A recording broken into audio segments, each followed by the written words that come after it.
President Obama signs a proclamation today declaring March 31st Cesar Chavez Day, paying tribute to the labor and civil rights leader. In 1988, he went on a hunger strike demanding better treatment of California farm workers, as Peter Jennings reports from the ABC News Vault.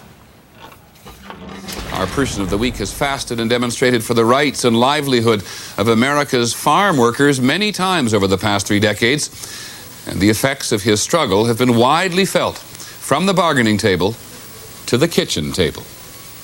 The growers began to beat up our people. The police began to jail our people. We were not known, and no one would come to our support.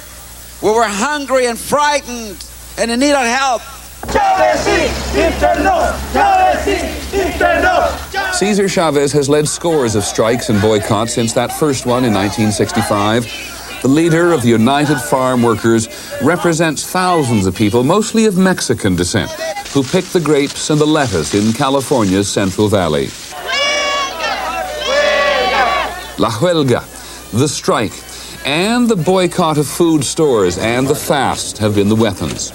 The issues over the last 25 years have been the same for pickers: minimal wages and deplorable working and living conditions.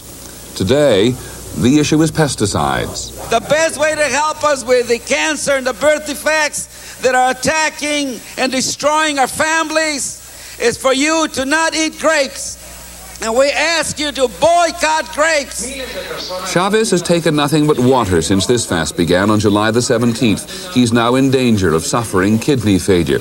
As of today, a doctor will monitor him constantly. He says he'll begin to eat a small amount on Sunday. He says that he's fasting as an act of penance for those who, as he put it, collaborate with an industry that cares little about its workers.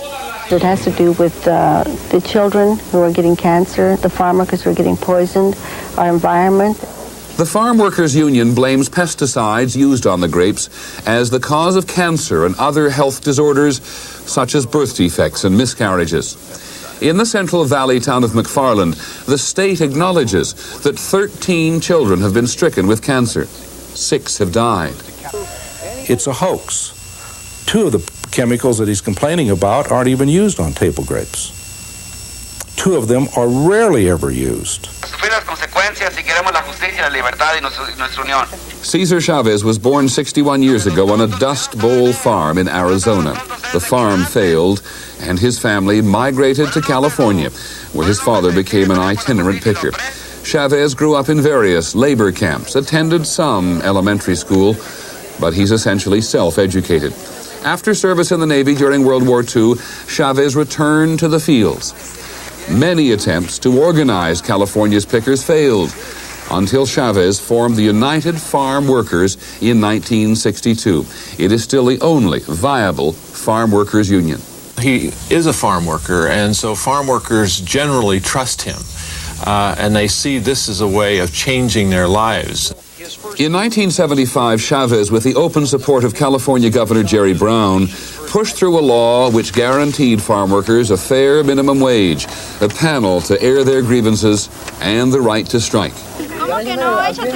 By 1980, after the lettuce strike of 1979, farm workers had pension plans, health benefits, and disability insurance. But the 1980s have found the United Farm Workers in decline. A state government that is no longer so sympathetic. Workers themselves resented Chavez's new policy of giving financial support to political campaigns. And the gains won in the 1975 Farm Labor Act have not been vigorously enforced. This time, the public has generally ignored the great boycott, and Cesar Chavez now lies in bed in poor condition. But Cesar Chavez has always been a fighter, not deterred now, never deterred in the past. We're not going to give up. We're in it too far to give up. And so we choose Cesar Chavez. In the past, some of his critics have been quick to dismiss his protests as publicity stunts. It strikes us, on the other hand, that a man who's prepared to put his own life at risk because he believes others are at risk, he is certainly committed. Publicity stunt or not, certainly a pioneer. He died about 5 years after that story aired, after that hunger strike. Right. And he would have been 83 today. And of course, today will be officially Cesar Chavez Day when President Obama signs that proclamation. And Cesar Chavez's family will be there for that signing.